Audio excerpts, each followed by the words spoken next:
On August 13th, 1984, in Blackfoot, Idaho, two best friends who were 12 years old ventured into an old abandoned house that was close to the farm they both lived on.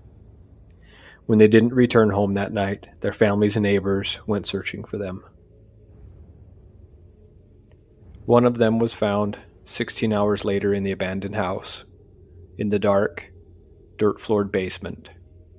He was found standing up, facing the wall, whispering something incomprehensible over and over again.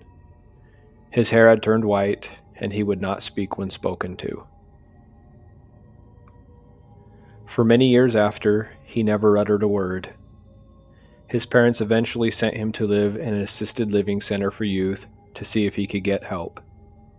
He finally spoke one morning, 10 years later, telling the terrifying story of what happened in that basement to the nurses at the assisted living center. Any names used in this story have been changed at the family's request. Ryan and I had been best friends since kindergarten. He was born and raised on the farm we lived on, but my family moved into the area when I was 4 years old. We were both the same age, so it was inevitable we'd become best friends. We didn't start things off right, though. I remember punching him in the face the first time I met him. He had taken something of my sister's and refused to give it back, which led to me giving him a bloody lip. He went home crying to his mom. Then we became the best of friends until the incident. That day started out like so many other countless summer days. We literally lived 20 yards from each other. So we'd eat breakfast, then meet outside in the backyard to decide what we were going to do that day. It never crossed our young minds that something far more sinister was lurking in the dark, in the basement of one of those old abandoned houses in the area. I remember meeting Ryan outside fairly early that day, I'd say around 8 a.m. I asked him what he wanted to do, and he said, "Let's go down to one of the streams and catch some frogs." Of course, I wholeheartedly agreed, so off we went. On the way to the stream, though, we'd have to walk past one of the abandoned houses. This one in particular had always given us the creeps, and we'd always avoided it like the plague.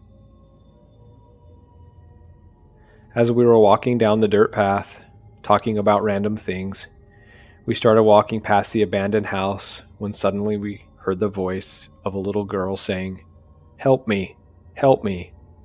I'm trapped down here in the basement. Please help me." Ryan and I immediately froze in place, looking at each other with our mouths wide open. Neither one of us could believe what we'd just heard. We stood there for a bit before the girl spoke again, saying, "Help me. Please help me." I was the first one to speak up and said, "What if it really is a little girl trapped down there? What else could it be?" "I don't know, man. I don't like it. We know everyone around here, and she doesn't sound like anyone we know. What would a little girl her age be doing down in the basement of that house anyway?" responded Ryan. "True, but we can't just do nothing.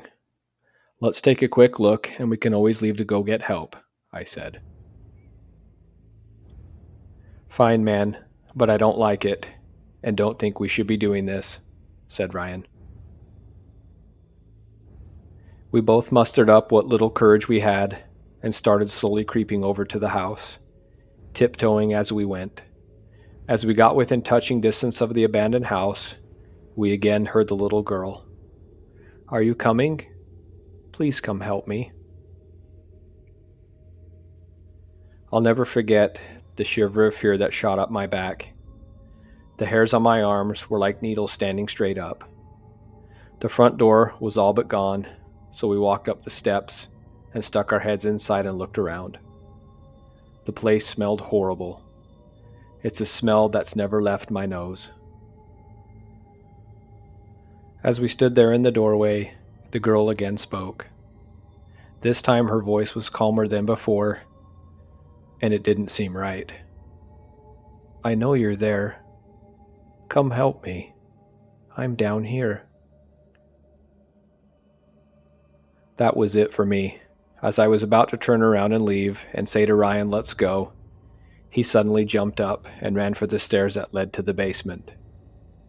I yelled at him, "Ryan, come back. What are you doing?" He didn't stop and quickly ran down into the basement. At this point, I was shaking bad with fear and my knees were wobbling uncontrollably. I thought I was going to faint or fall over.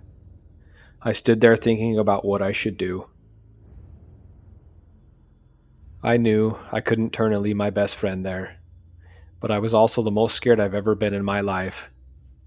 I made the decision to go into the basement to get my friend, no matter how scared I was. He was like my brother. As I slowly walked inside the house, the wooden floors creaked and moaned as I headed towards the stairs that led to the dark basement. When I got to the top of the stairs, I took a deep breath and slowly started stepping down each step.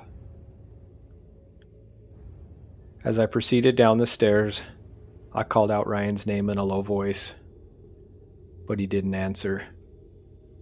I stopped on the last step before having to turn the corner. At that point, I was shaking so bad I was worried I might urinate my pants. I noticed as I was walking down the stairs, the horrid smell got worse and worse the closer I got to the bottom. I took another deep breath to try and relax myself, and right as I was about to turn the corner, I heard a crunching noise.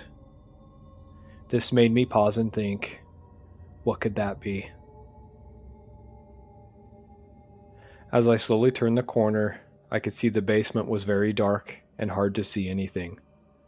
The only light was a tiny sliver coming through the ceiling between the floorboards up above. I was about to take another step forward when something on the ceiling made me stop, dead in my tracks. I looked up in utter horror at a large black creature. It was holding Ryan's lifeless, bloodied body. I could see blood as it dripped from the creature's mouth. I didn't have time to think as I screamed out Ryan's name. The creature looked over and hissed at me, then suddenly turned and moved swiftly across the ceiling, over to the corner of the basement, and scurried into a hole. The next thing I remember was waking up staring at the wall, and somebody shaking me as they said my name. I tried speaking, but nothing came out. Until today, it was like I was looking through a mask. It was like being trapped inside of my own body. In my mind, I was shouting, but no words would come out. Suddenly this morning, when I woke up, everything was back to normal. I could speak, and my eyes seemed normal. It wasn't like looking through a mask anymore. I remember over the years, people around me talking about how they searched for Ryan for months, but could never find him. No one ever mentioned the hole in the basement, and I'm not sure if the house is still even there. When I get out of this place, I'm planning on going back to search for my friend, and I won't stop until I find him.